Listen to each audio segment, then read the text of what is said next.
ओम श्री सीतारामचंद्राभ्यां नमः। श्रीमद् वाल्मीकि रामायण बालकांडम त्रिचत्वारिंशः सर्ग यानी सर्ग 43। इस सर्ग में भगीरथ की तपस्या, भगवान शंकर का गंगा को अपने सिर पर धारण करना, भगीरथ के पितरों का उद्धार। देवदेवे गते तस्मिन् सोंग गुष्ठाग्रणी पीड़िताम कृत्वा वसुमतिं राम वत्सरंग समुपासत। श्री राम देवाधिदेव ब्रह्मा जी के चले जाने पर राजा भगीरथ पृथ्वी पर केवल अंगूठे के अग्रभाग को टिकाए हुए खड़े होकर 1 वर्ष तक भगवान शंकर की उपासना में लगे रहे। अथ संवत्सरे पूर्णे सर्वलोक नमस्कृतः उमापते पशुपति राजानम विदम ब्रवीत। वर्ष पूरा होने पर सर्वलोक वंदित उमा वल्लभ भगवान पशुपति ने प्रकट होकर राजा से इस प्रकार कहा। प्रीतस्तेहं नरश्रेष्ठ करिष्यामि तव प्रियम शिरसा धारयिष्यामि शैलराजसुतामहम। नरश्रेष्ठ, मैं तुम पर बहुत प्रसन्न हूँ, तुम्हारा प्रिय कार्य अवश्य करूंगा। मैं गिरिराज कुमारी गंगा देवी को अपने मस्तक पर धारण करूंगा। ततो हेमवती ज्येष्ठा सर्वलोक नमस्कृता तदा साति महद्रूपं कृत्वा वेगं च दुस्सहम् आकाशाद पतद राम शिवे शिव शिरस्युत। श्री राम शंकर जी के स्वीकृति मिल जाने पर हिमालय की ज्येष्ठ पुत्री गंगा जी, जिनके चरणों में सारा संसार मस्तक झुकाता है, बहुत बड़ा रूप धारण करके अपने वेग को दुस्सह बनाकर आकाश से भगवान शंकर जी के शोभायमान मस्तक पर गिरी। अचिंत्ययच्च सा देवी गंगा परम दुर्धरा विश्राम्य हंहि पातालं स्रोतसा गृह्य शंकरम। उस समय परम दुर्धर गंगा देवी ने यह सोचा था कि मैं अपने प्रखर प्रवाह के साथ शंकर जी को लिए दिए पाताल में घुस जाऊंगी। तस्यावलेपनं ज्ञात्वा क्रुद्धस्तु भगवान हरः तिरोभावयुतुं बुद्धिं चक्रे त्रिनयनस्तदा। उनके इस अहंकार को जानकर त्रिनेत्रधारी भगवान हर कुपित हो उठे और उन्होंने उस समय गंगा को अदृश्य कर देने का विचार किया।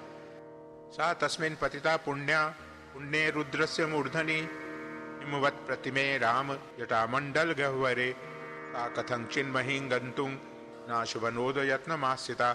पुण्य स्वरूपा गंगा भगवान रुद्र के पवित्र मस्तक पर गिरी। उनका वह मस्तक जटामंडल रूपी गुफा से सुशोभित हिमालय के समान जान पड़ता था। उस पर गिरकर विशेष प्रयत्न करने पर भी किसी तरह वे पृथ्वी पर ना जा सके।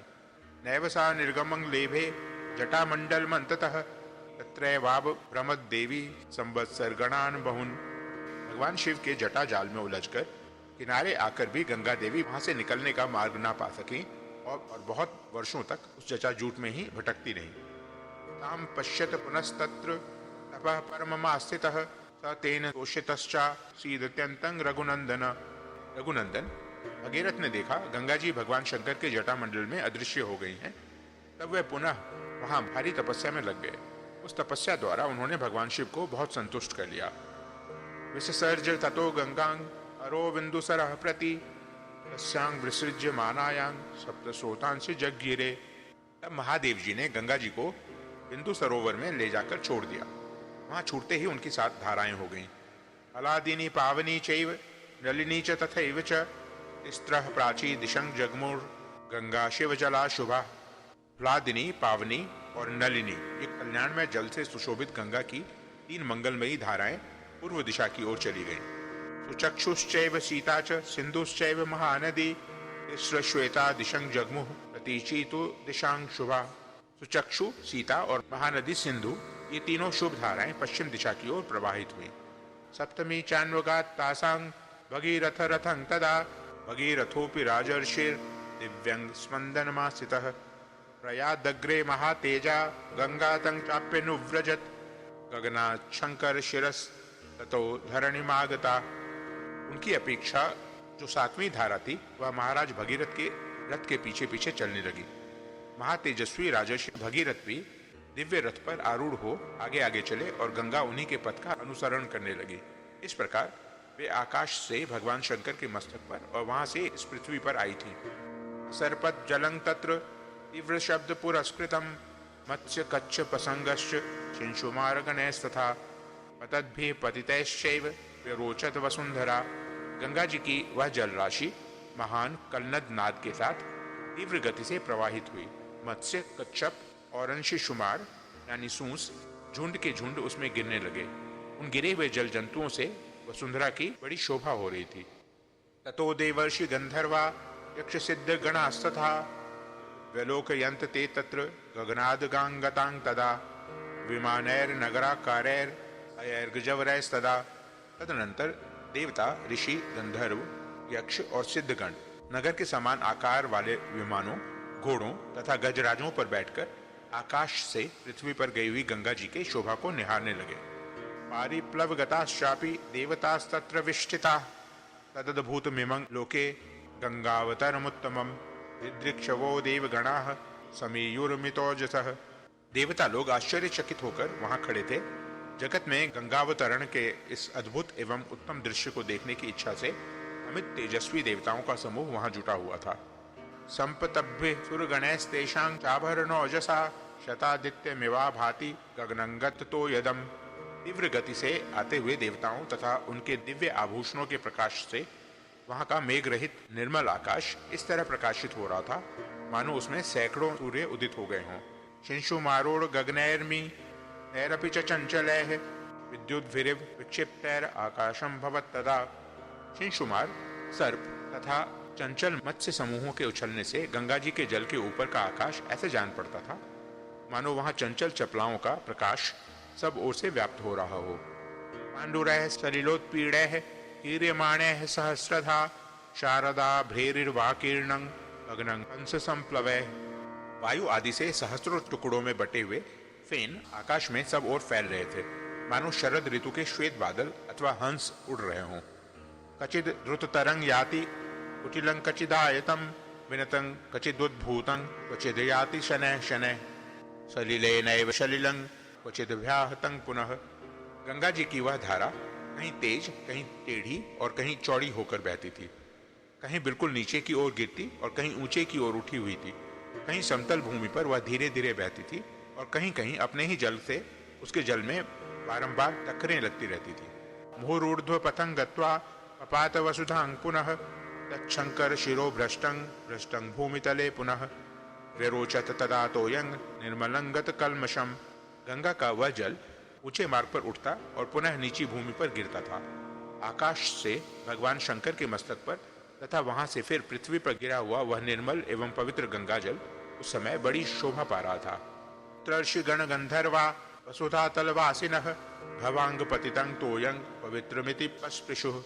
उस समय भूतल निवासी ऋषि और गंधर्व यह सोचकर कि भगवान शंकर के मस्तक से गिरा हुआ यह जल बहुत पवित्र है, उसमें आचमन करने लगे। शापात प्रपतिता ये च गंगनाद वसुधातलम कृत्वा तत्राभिषेकं ते बभुवुर्गत कल्मषाः धूत पापाः पुनस्तेन तोयेनाथ शुभान्विताः पुनराकाशमाविश्यं स्वाल्लोकान् प्रतिपेदिरे। जो शाप भ्रष्ट होकर आकाश से पृथ्वी पर आ गए थे वे गंगा के जल में स्नान करके निष्पाप हो गए तथा उस जल से पाप धुल जाने के कारण पुनः शुभ पुण्य से संयुक्त हो आकाश में पहुंचकर अपने लोकों को पा गए। मुमुदे मुदितो लोक स्तेन तोयेन भास्वता हिताभिषेको गंगायां बभूव गत कल्मषः। उस प्रकाशमान जल के संपर्क से आनंदित हुए संपूर्ण जगत को सदा के लिए बड़ी प्रसन्नता हुई। सब लोग गंगा में स्नान करके पापहीन हो गए। भगीरथो ही राजर्षि दिव्यं संदनमास्थितः प्रायादग्रे महाराज स्तंगंगा पृष्ठतोन्वगात्। हम पहले ही बताए हैं कि राजर्षि महाराज भगीरथ दिव्य रथ पर आरूढ़ हो आगे आगे चल रहे थे और गंगा जी उनके पीछे पीछे जा रही थी। देवाः सर्षि गणाः सर्वे दैत्य दानव राक्षसा गंधर्व यक्ष प्रवराः संकिन्नर महोरगाः सर्पाश्चाप सरसो राम भगीरथ रथानुगा गंगा मन्व गमन प्रीता सर्वे जलचराश्च ये। श्री राम उस समय समस्त देवता, ऋषि, दैत्य, दानव, राक्षस, गंधर्व, यक्ष प्रवर, किन्नर, बड़े बड़े नाग, सर्प तथा अप्सरा ये सब लोग बड़ी प्रसन्नता के साथ राजा भगीरथ के रथ के पीछे गंगा जी के साथ साथ चल रहे थे। सब प्रकार के जल जंतु भी गंगा जी की उस जल राशि के साथ सानंद जा रहे थे। यतो भगीरथो राजा ततो गंगा यशस्विनी जगाम सरितांग श्रेष्ठा सर्व पाप प्रणाशिनी। जिस ओर राजा भगीरथ जाते उसी ओर समस्त पापों का नाश करने वाली सरिताओं में श्रेष्ठ यशस्विनी गंगा भी जाती थी। ततो ही यजमानस्य जोरद्भुत कर्मणः गंगा संप्लावयामास यज्ञवाटं महात्मनः उस समय मार्ग में अद्भुत पराक्रमी महामना राजा जहनु यज्ञ कर रहे थे। गंगा जी अपने जल प्रवाह से उनके यज्ञ मंडप को बहा ले गए। तस्यावलेपनं ज्ञात्वा क्रुद्धो जनुश्च राघव पिबत तु जलं सर्वं गंगायाः परमाद्भुतम। रघुनंदन राजा जगनु इसे गंगा जी का गर्व समझकर कुपित हो उठे। फिर तो उन्होंने गंगा जी के उस समस्त जल को पी लिया। इस संसार के लिए बड़ी अद्भुत बात हुई। ततो देवाः सगंधर्वा ऋष्यश्च सुविस्मिताः पूजयन्ति महात्मानं जलं पुरुषोत्तमम्। तब देवता, गंधर्व और ऋषि अत्यंत विस्मित होकर पुरुष प्रवर महात्मा जहनु की स्तुति करने लगे।